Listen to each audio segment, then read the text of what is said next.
ada netizen yang terus menghujat saya walau saya sudah klarifikasi.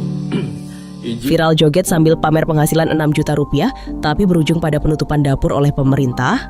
Apa yang sebenarnya terjadi dengan Hendrik Irawan?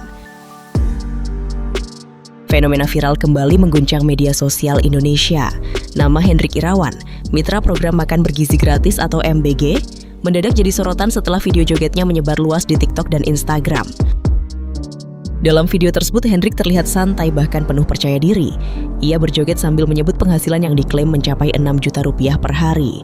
Video ini disebut-sebut sebagai respons terhadap komentar negatif dari netizen yang meragukan keuntungan program yang ia jalankan.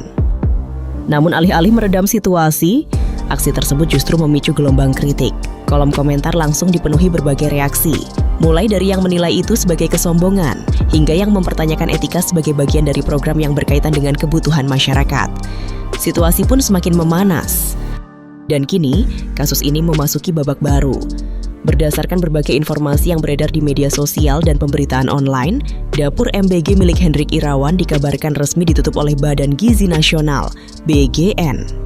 Penutupan ini disebut sebagai dampak dari polemik yang ditimbulkan oleh video viral tersebut. Beberapa sumber juga menyebutkan bahwa operasional dapur atau SPPGE miliknya dihentikan sementara. Hendrik pun akhirnya buka suara.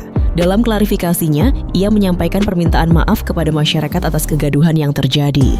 Ia mengaku bahwa video tersebut dibuat sebagai bentuk respons spontan terhadap komentar negatif yang ia terima. Namun bagi sebagian publik, klarifikasi itu dianggap terlambat.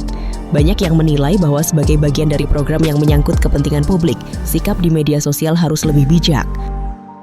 Di sisi lain, ada juga yang membela Hendrik. Mereka menilai bahwa tekanan dari netizen di era digital seringkali berlebihan, dan siapapun bisa terpancing secara emosional. Kasus ini menjadi contoh nyata, bahwa satu video singkat bisa berdampak besar, bukan hanya viral, tapi juga berujung pada konsekuensi nyata dalam kehidupan.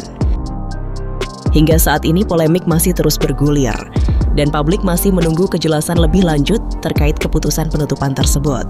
Satu hal yang pasti, di era media sosial seperti sekarang, setiap konten yang kita buat bukan hanya soal hiburan, tapi juga soal tanggung jawab.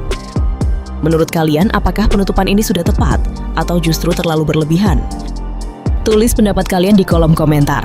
Dan jangan lupa like, share, dan subscribe untuk update berita viral terbaru setiap hari. Jadi kalau sekarang kita pembangunannya sampai 2 miliar, itu tingkat poin aja. Jadi ini belum balik modal. Ini belum balik modal.